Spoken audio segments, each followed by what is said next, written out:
마태복음 17장입니다. 17장 1절에 보면 엿새 후예가 나오죠. 앞에서 말한 예수님의 첫 번째 순환 예고인데 이 순환 예고가 있은 지 6일 후 누가에서는 8일쯤 되었다고 합니다. 누가복음 9장 28절에는 아마도 순환 예고 있었던 날과 변화산 사건이 있었던 날 포함시킨 듯 하다고 하고요. 베드로와 야고보와 그 동생 요한이 나오는데 이 세 제자는 야이로의 딸을 살릴 때 겟세마네에서 기도하실 때 언제나 동행하였습니다. 율법은 두세 사람의 증언을 규정하기 때문에 이들이 증언하는 변화 사건은 예수님의 순환 예고로 크게 동요하는 제자들에게 큰 위로와 용기를 주었을 것이라고 신명기 19장 15절에는 말하고 있습니다. 여기에 또 출애굽기 24장 1절을 보면 높은 산이 있는데 전통적으로 에스델렐론 평원의 동쪽 끝에 있는 다보산으로 추정하고 있지만 정상에 요새가 있었고 높이는 해발 562m에 보게했기 때문에 예수님의 병행 장소로는 적당치 않다고 기록합니다. 아마도 요단 계곡 윗부분에 우뚝 솟은 해모산 봉우리들 중 하나가 아닐까 한다고 역사는 기록하고 있습니다. 보면 그 모습이 변하셨는데 하고 나옵니다. 형상 형태이고 합성어이며 변화와 형상이 합성어가 되어 있습니다. 본질적인 형상, 다른 형상으로 변화하는 것, 저 영적인 또는 변형된 삶을 의미한다고 하는데 외형적으로 변하는 것과 구별되며 변화를 받아 변화하여 로마서 12장 2절에 나오는데 고린도후서 3장 18절에도 그렇게 각기 번역되어 있습니다. 그 자세한 모습에 대해서는 자세히 알 수 없지만 제 있는 육신의 모양, 그리고 오신 인성의 이면에 감추어진 신성의 본질적인 모습으로 변화되었을 것이라고 요한복음 1장 14절에는 말하고 있고 빌립보서 2장 6절에도 말하고 있습니다. 이 변화 사건은 공간복음서에 공통으로 취급되었으며 마태는 특히 시내 산에서의 사건과 비교하고 있습니다. 그 얼굴은 해처럼 빛나고인데 해처럼은 마태만이 기록하고 있고 하나님의 영광을 본 모세의 얼굴은 빛을 발하였는데 라고 출애굽기 34장 29절에는 말하고 있습니다. 변화하신 예수님의 얼굴을 모세처럼 반사하는 빛이 아니라 그의 거룩하신 본성의 몸의 피부를 뚫고 빛나는 빛 그 자체였다고 요한복음 1장 4절과 9절에는 말하고 있습니다. 그 옷은 빛처럼 희었다고 나오는데 예수님의 내적인 생명과 영광으로 말미암아 그 강체가 입고 계신 옷까지 투과하여 눈부시게 빛났다입니다. 이것은 예수님의 부활 성탄하셔서 하나님 우편에 앉아 계실 때 영광스러운 모습을 보여준다고 하는데 이것 또한 요한계시록 1장 14절 16절에 기록되어져 있습니다. 베드로는 반면에 직접 눈으로 목격했던 이 변화 사건에 대해서 기록하고 있었습니다.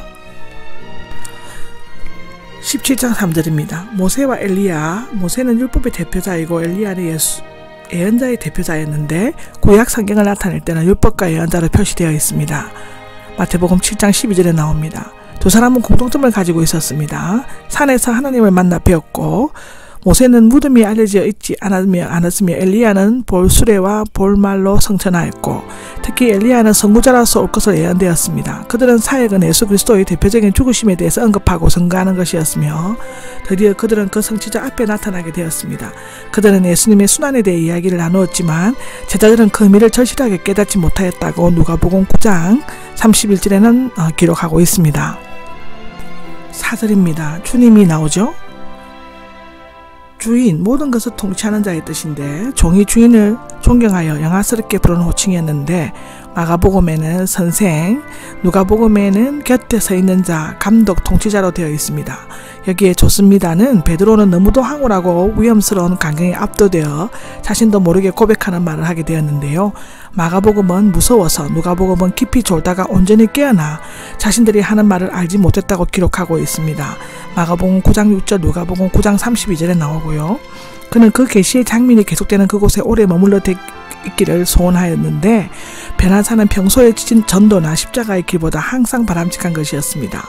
초막 세체가 있었는데 초막은 잠시 거주하기 위해 풀이나 천막을 쳐서 만드는 임시 오두막이라고 열왕기하 4장에는 나옵니다. 지금 예루살렘에서는 초절 행사를 위한 준비가 진행되고 있었는데 그러나 베드로의 말에는 세 가지 잘못이 있었습니다. 첫째로는 모세나 엘리야는 지금 영광의 몸으로 나타났으므로 육신의 거처가 필요 없으며 두 번째로는 모세와 엘리야를 예수님과 대등하게 취급하면 안 되었고 세 번째로는 모세와 엘리야를 계속 머물게 할 수 없다는 사실을 간파하였습니다. 결과적으로 예루살렘으로 향하는 예수님의 발걸음을 더디게 만들려는 사탄의 속임수가 작용되어 있었다고 기록되어져 있습니다. 이것은 마태복음 16장 22절을 보시면 됩니다. 5절입니다. 아직 그가 말하고 있는 데가 나오죠. 사탄아 내 뒤로 물러가라고 책망하신 것 같이 말을 중단시키려고 빛나는 구름이 그들을 덮었고 하나님의 음성이 들려왔다고 합니다. 구름은 하나님의 임재의 상징이며 빛난 구름은 옛적에 이스라엘 백성이 임한 전능하신 하나님의 영광의 구름이었습니다. 이때 들려온 음성은 세례받으실 때의 것과 똑같았으며 예수님이 메시아로부터 하나님과 특별한 관계 입장에 있었음을 암시해주고 있습니다. 마태복음 3장 17절에 나오죠. 그의 말을 들으라가 나오는데 신명기 18장 15절에는 예언자에게 들으라고 했지만 이제는 오직 메시아에게만 듣고 순종해야 한다고 합니다. 그는 성경과 모든 갇혀있는 것들을 풀어 가르쳐 주실 것이었기 때문입니다. 6절입니다. 몹시 두려워하였다가 나오죠.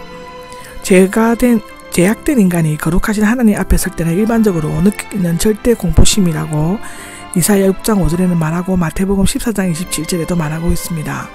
7절을 보면 어루만지시면서가 나오는데 무한한 영광과 사랑을 지니신 예수님께서 칠이 어루만져 주시고 위로해 주심으로써 제자들처럼 우리를 일으켜 주시고 두려움을 제거해 주신다고 요한계시록 1장 17절에는 기록하고 있습니다.